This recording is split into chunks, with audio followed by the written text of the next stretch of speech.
What's up, fans of the best team in the NBA? That's right, the New Orleans Pelicans are at the top of the West, and I am back with another film breakdown. This time, I'm going to be looking at defense with the help of one Larry Nance Jr., who I thought gave a very thoughtful answer to a couple questions about how the Phoenix Suns make it really hard for other teams to defend. Check it out.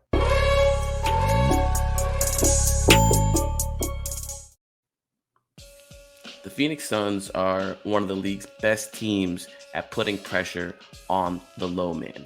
The low man is a term for a helper on the weak side of the basketball court. So let me show you what I'm talking about. Let's roll the film. Let's look at the clips, and I'll tell you what's been going on in these last few games and how the Pelicans combated it. So let's look at this first clip for a second. In this first play, you see Chris Paul and DeAndre Ayton run a high middle pick and roll. Trey Murphy is highlighted as the low man, whose responsibility is to help as DeAndre rolls down the paint. The problem is this leads to an open corner three, and it puts a lot of pressure on this defense. In the next clip, you see the same thing, high middle pick and roll. This time Trey is on the other side of the court, still the weak side, and it's an open corner three, which Mikal Bridges happens to miss. The Phoenix Suns abused the Pelicans' tendency to help from the weak side to generate 22 made threes in their first meeting. As you can see here, Zion slides over to help, leads to a skip, easy corner three, even though there was a perfect X-out performed by the Pelicans. This next clip, similar thing happens. Zion helps on DeAndre Ayton, leads to an open corner three. That's cash money. So how do the Pelicans defend this? What are they supposed to do when put in these positions? I asked Larry Nance.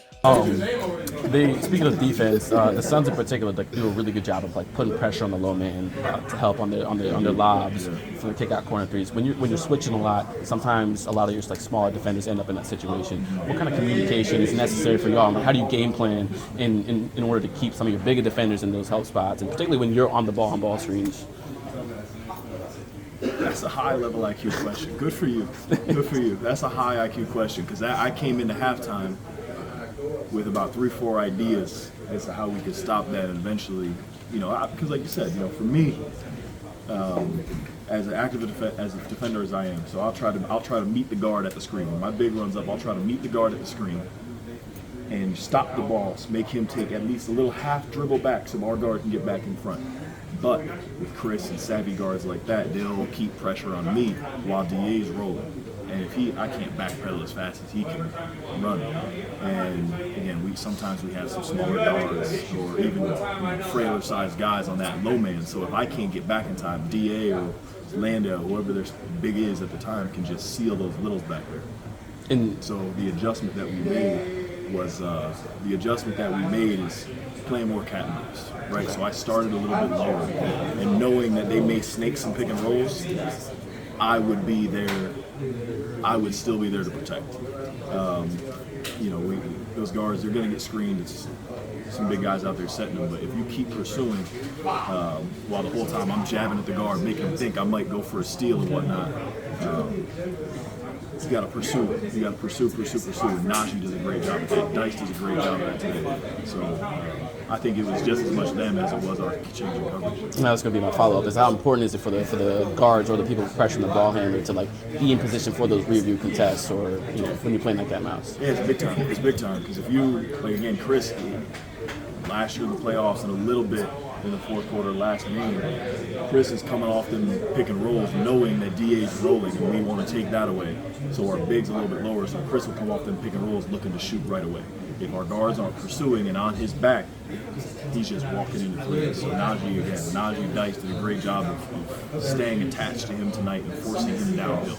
Anytime you can force these guards inside too, that's about all you can do in this league. The guys are really good.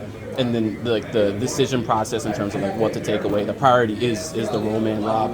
Take away the easy shot at the rim, force him to kick it out, and then go in a rotation from there. Yeah, it's a player by player basis. Obviously, Chris wants to facilitate. He wants to get guys involved, and he wants to throw DA lobs, and wants to kick out to Mikal, and wants his shooters to get going, and then maybe fourth quarter he might start get going offensively. But so the game plan tonight was Chris is going to come downhill, and I'm going to jab, fake at him a little bit. I want to make him be aggressive. I want to make him shoot that float. I want to make him shoot that mid-range because that means nobody else is involved. And if nobody else is involved, guys start to get a little bit lax. That was a really insightful answer from Larry, and I wanted to show you some clips of the things that he was talking about. In this first clip here, We have DeAndre Ayton once again rolling to the rim, and this is one where he gets an early seal. You see CJ McCollum as the low man. He rotates over. DeAndre Ayton rises up, shoots over him. They had an open corner three if they needed it. Here's a clip where Larry is playing a little bit lower on the screen, and as you can see, he backpedals, which puts less pressure on the low man to rotate. And if you look closely, he jabs. I want you to see this in slow motion. This is Larry backpedaling, containing DeAndre Ayton. Trey Murphy shifts back to the shooter. Larry jabs at Chris Paul, forcing him to shoot, which is the goal of the play. In this next clip, you see the same thing. Larry backpedaling, jabbing at Chris Paul each step of the way. Unfortunately, Trey Murphy pulls in from the strong side, which is a cardinal sin in the NBA, and that leads to an open corner three. But all in all, I hope this video helped you at least get an idea of how the Pelicans adjusted throughout the course of the game, and one of the wrinkles that they threw at the Phoenix Suns to counter their lob threat and the amount of threes that they were generating. Obviously, later in the game, the Pelicans went to switching all the actions, which counters this in a different way. But as you can see, NBA players and coaches and teams are playing chess throughout the course of a game, and what happens in one half may change drastically in another half, and it may change on a game-to-game basis. I'm excited to see what the Pelicans do in their next meeting against Phoenix coming up.